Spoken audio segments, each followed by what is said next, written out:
ঘর সাজানোর জন্য খুব দামি জিনিসের প্রয়োজন হয় না। আপনার ঘরে থাকা খুব সামান্য জিনিস দিয়েই আপনি অসাধারণ কিছু তৈরি করতে পারেন।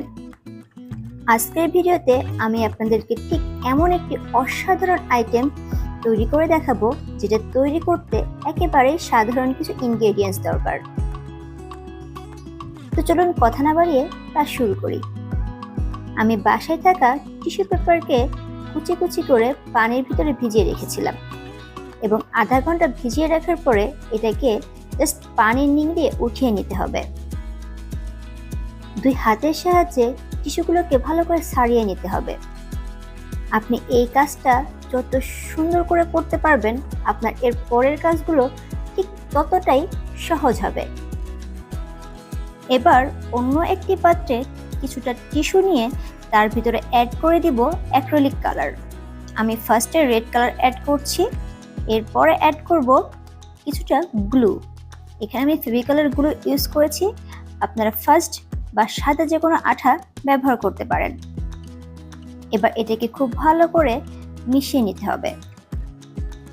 এবার আমি একটা কার্ডবোর্ডকে কম্পাস এবং পেন্সিলের সাহায্যে দাগ দিয়ে হাফ সার্কেল করে কেটে নিয়েছি এবং এটাকে 6টি ভাগে ভাগ করে নিয়েছি। ভিডিওটা ভালো করে দেখলে আশা করি সবাই বুঝতে পারবেন। ফার্স্ট পার্টে আমি এখানে ফার্স্টে গ্লু ব্যবহার করেছি এবং গ্লুটাকে একটা ব্রাশের সাহায্যে খুব ভালো করে সব জায়গায় লাগিয়ে দিচ্ছি। এবার যে টিস্যুটা আমি রেড কালার করে রেখেছিলাম, সেখান থেকে টিস্যু নিয়ে এই আঠার উপরে লাগিয়ে দিতে হবে। এই কাজটি করার সময় একটু সাবধানে করতে হবে, যেন এক পার্টের টিস্যুটা অন্য পার্টে চলে না যায়। আমি প্রথম ভাগে এখানে রেড কালার ব্যবহার করছি আর একটা শোনের সাহায্যে এই কাজটা করছি যাতে কাজটা নিখুঁত হয়। উপরের ভাগে সব জায়গায় রেড কালারের টিস্যু লাগানো হয়ে গেলে আমি এর পরের পার্টে অরেঞ্জ কালারের টিস্যু অ্যাড করব। তাই আবারও বাটিতে করে টিস্যু নিয়ে তার ভিতরে অরেঞ্জ অ্যাক্রিলিক কালার এবং গ্লু অ্যাড করেছি। আমি প্রথমে যেভাবে টিস্যুর সাহায্যে রেড কালার এবং গ্লু অ্যাড করেছিলাম, এবার সেম প্রসেসেই অরেঞ্জ কালার এবং গ্লু অ্যাড করে নিয়েছি। আবারও কার্ডবোর্ডের উপরে গ্লু লাগিয়ে তার উপরে অরেঞ্জ কালারের টিস্যুটা লাগিয়ে দিচ্ছি। আর সেম কথা, কাজটা করার সময় অবশ্যই খেয়াল করে করবেন যাতে এক ভাগের টিস্যু, এক কালারের টিস্যু অন্য কালারের সাথে মিশে না যায়। এবং কাজটা যতটা নিখুঁত করে আপনি করতে পারবেন, আপনার জিনিসটা দেখতে কিন্তু ঠিক ততটাই সুন্দর হবে। আমি এখানে মোট 6টি কালার ব্যবহার করেছি এবং প্রতিটা পার্টেই একই নিয়মে টিস্যু অ্যাড করে নিয়েছি। এবার কার্ডবোর্ডের নিচের যে অংশ একটা মেঘের আকার করে রেখেছিলাম, সেখানে কার্ডবোর্ডটা লাগিয়ে দিব এবং এটার উপরে আমি সাদা কালারের টিস্যু লাগিয়ে দিব।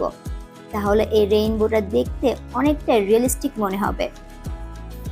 আর এই কাজটি করার জন্য আমি আবারও টিস্যুকে প্রস্তুত করে নিচ্ছি এবং এবারও টিস্যুটা সেম নিয়মেই প্রস্তুত করতে হবে।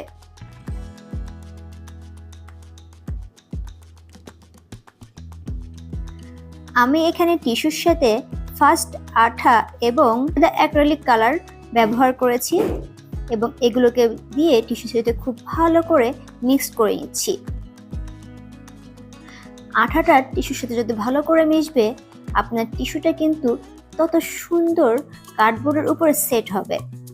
তাই চেষ্টা করবেন আঠা দেওয়ার পরে রং এবং আঠা আর টিস্যু তিনটাকে খুব ভালো করে মিক্স করে নেওয়ার জন্য। আবারও কার্ডবোর্ডের উপরে আঠা ভালো করে লাগিয়ে টিস্যু অ্যাড করে নিচ্ছি।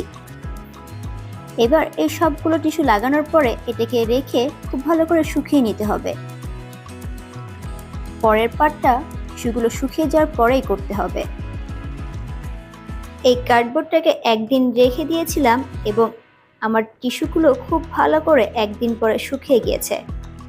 এখন আমি এই কার্ডবোর্ডে কিছু টার্সেল অ্যাড করব।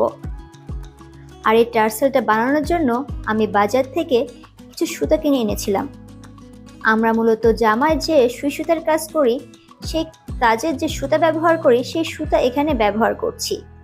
আমি এই সুতাটার এক্স্যাক্টলি কি নামে বিক্রি হয় সেটা বলতে পারবো না। বাজারে সুতার দোকানে গেলেই আপনারা এই সুতা দেখতে পারবেন। আর এই সুতাগুলো দিয়ে কিন্তু টার্সেল তৈরি করা একেবারে ইজি। জাস্ট আপনার পছন্দ মতো শেপে সুতা কেটে নিয়ে এটাকে আরেকটা সুতার সাহায্যে খুব ভালো করে বেঁধে নিলেই আপনার টার্সেল রেডি হয়ে যাবে।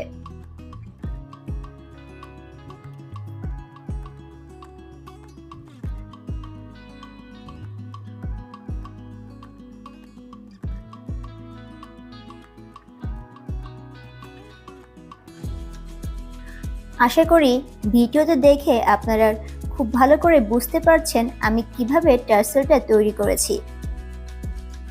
আমি সেম একইভাবে 6টি টার্সেল তৈরি করব, কারণ আমি এখানে এক পাশে 3টা অন্য পাশে 3টা মোট 6টি টার্সেল লাগাবো। তাই আমি এখানে মোট 6টি টার্সেল বানিয়ে নিয়েছি।